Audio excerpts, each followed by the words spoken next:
Mario has been a gaming icon for decades and has been in more games that can be counted. Although no year in recent memory has gone past without some type of Mario game being released. Series fans will remember the nearly decade-long drought of original Mario platformers.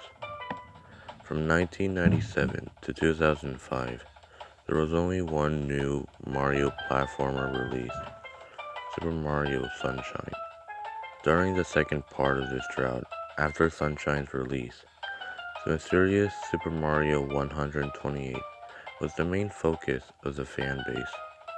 No concrete information was given on the game, and eventually, series creator Shigeru Miyamoto claimed it had simply been a series of test concepts that were never intended to be an actual game. The mystery faded from memory as the Mario drought finally ended, and most people forgot about the game that had once been the center of every Mario fan's imagination. The Mario drought corresponded with a bad era for Nintendo in terms of console sales. The Nintendo 64 and GameCube did not have the financial success of the earlier Nintendo Entertainment System and Super Nintendo or the later Wii. For a very proud company that relied solely on video games to make money, this was quite upsetting for the higher ranking employees that were attached to the company and felt this its success or or failure reflected on them personally. Nintendo started working on a sequel to the 1996 Super Mario 64 shortly after the game was released.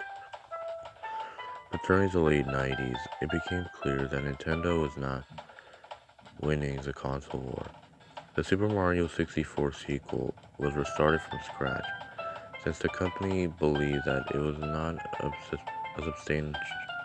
a substantial enough improvement over the original to turn the tide of the market battle.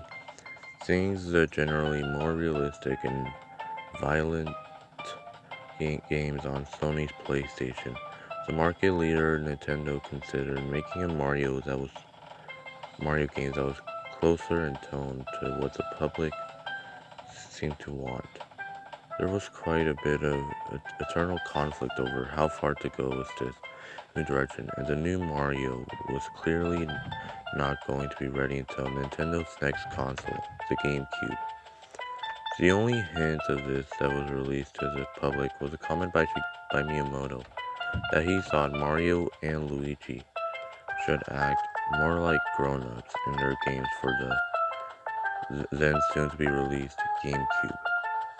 The new Mario project was ultimately split into two games, Luigi's Mansion, which reflected the darker tone that many felt the series should turn to, although it was still stoned down quite a bit compared to what some Nintendo executives and developers wanted, and Super Mario Sunshine, which went in the complete opposite direction. Both were released within a year of the GameCube, and Nintendo felt confident that their new system and Mario games would return them to their former glory as market leader. As those familiar with gaming history know they didn't.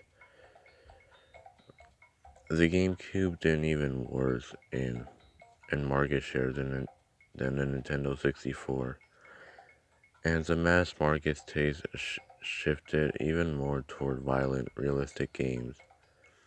During this period, the somber mood at Nintendo intensified and the darker Mario project was revived, this time codenamed Super Mario 128. This isn't clear exactly what happened at Nintendo during this period, as we know nothing called Super Mario 128 was ever released or publicly shown. The source that revealed the internal strife at Nintendo during the later Nintendo 64 era refused to discuss what was happening during the time of the GameCube's failure, but released a prototype of Super Mario 128 online that can be played on the Wii Homebrew channel. The following is a recollection of my time playing it. The game was clearly an early beta. The title screen was nothing but white text saying Super Mario 128 against a black background. There was no options menu or save file selection either. After the title screen, the game started. Bowser's laugh from Super Mario 64 looped in the background, while a plain text box displayed this dialogue. Mario, I have taken Princess Peach, and she will not live to see the sunrise tomorrow, unless you take her place. You know what to do and where to go. Do not try to stop me unless you want to sustain her death. The game certainly was going for a darker tone. After I made the text box go away, I was thrust right into gameplay. The first thing I noticed was Mario's character model. His body was as detailed as in Super Mario Galaxy, although a little more realistically proportioned. But his head was taken from his Super Mario 64 character model. Obviously, his design wasn't finished yet. The setting was a sky level. There were some simple platforms floating in the air. The rest of the area was just blue sky with several clouds growing in the background. The clouds seemed more realistic than usual cartoony puffs in Mario games. They were quite graphically impressive. There was no music or full voice samples for Mario, but there were sound effects or grunts when he jumped, and grunts when he jumped. The jumping was more subdued than in other Mario games. Mario didn't jump as high as he usually did, and had little control over his movements in the air. The different types of jumps in every 3D Mario weren't present. I played through the level. There was nothing especially notable about the gameplay. Enemies didn't seem to have been added yet. I just jumped from platform to platform, and it wasn't very challenging. As I went through the level, I noticed the graphics gradually changing. The sky became more and more cloudy until it was entirely composed of clouds, and the cloud background gradually turned to, to a dark gray. After this, it started to rain. I reached a small platform with a toad on it. It looked like the Super Mario Galaxy model.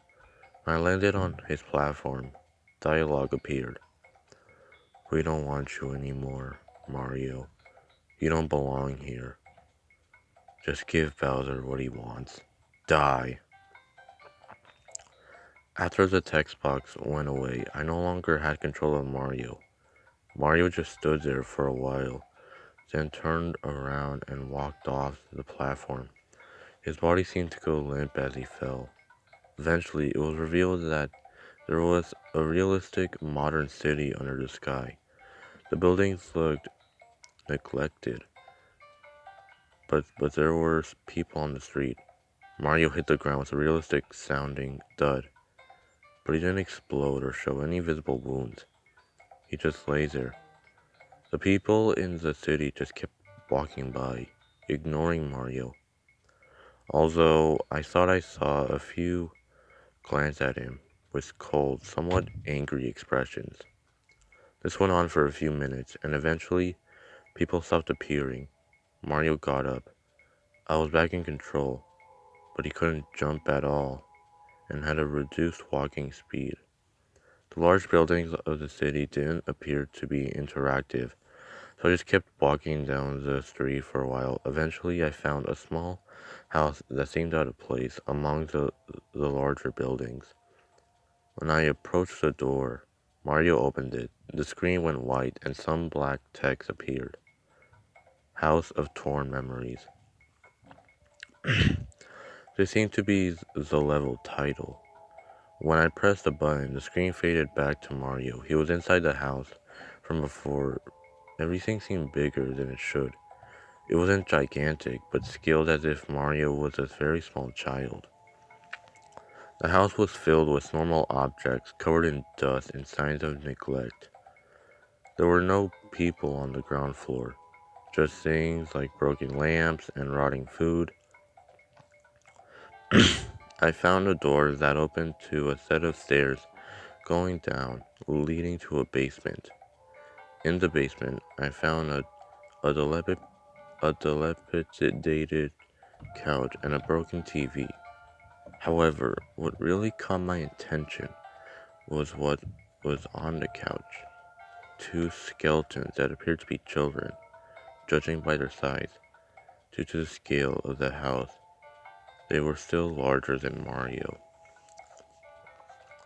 I was starting to get really disturbed by now. How had a Mario game containing this been programmed to this extent? I went up to the skeletons and tried pressing buttons to interact with them or the TV, but nothing seemed to happen. I was about to turn around and look elsewhere when I was nearly scared to death by a deafeningly loud crash coming from the game. What appeared to be Bowser seemed to have broken through the floor from below and landed in front of Mario. I say appeared to be because this was nothing like the way Bowser is usually rendered. The reptilian monster in the game had Bowser's basic brownish yellow and green colored pattern, but looked far more threatening than any Bowser model I had seen before. It was not proportioned like the Bowser I knew. Its arms and legs were far longer in relation to its body and ended in razor-sharp claws. The green shell didn't look like it had spikes glued on. They were more jagged and organic looking with the same dark green color the rest of the shell had.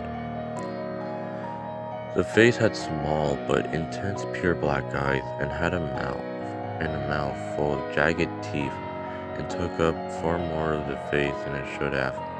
Mario was cowering in fear from this thing. A dialogue box appeared. "You've kept me waiting long enough, Mario. I will taste flesh soon. Will you finally surrender, or does Peach have to die?" I still didn't have control. Mario just stood there, shivering for several seconds, before nodding his head. Bowser impaled Mario with his claws. There was no blood, but it was clear from the animation and sound effect that the sharp digits of Bowser's hands had gone through Mario's body. In one swift motion, Bowser dragged Mario up to his face and bit his head off. Again, there was no blood or graphic details left behind on Mario's neck. Just Mario's character model being destroyed. The screen faded to black and white text. Another level named appeared. Mario's Eternal Home. Mario's character model was whole again when the level started. It was the only thing on the screen besides the black background. It was floating as if in space. I could somewhat control it, but it felt more like I was deciding in the general direction in which Mario would tumble than fully controlling him. As I drifted towards no apparent destination, voices faded in. They were echoing. Deep voices telling Mario that he was worthless, that the world no longer had any use for him, and everyone would be better off if he was dead. High-pitched crying was layered on the voices. After a bit, it sounded like it was supposed to be Mario's cries. This really disturbed me, and I found myself fighting back tears for reasons I couldn't understand. This was affecting me on an emotional level. The voices and aimless wandering went on for several minutes until I spotted a light gray speck in the distance. I moved towards it. It took a very long time to reach and grew closer at a much slower rate than it should have. When I was close enough to make out, I saw that it was a tombstone. It was a very plain one with cracks in several places. When I got right next to the tombstone, I could see writing on it. I turned off the system right after reading it. I'm not going to play the beta or hack or whatever this was again. There was a single word written on the tombstone: innocence.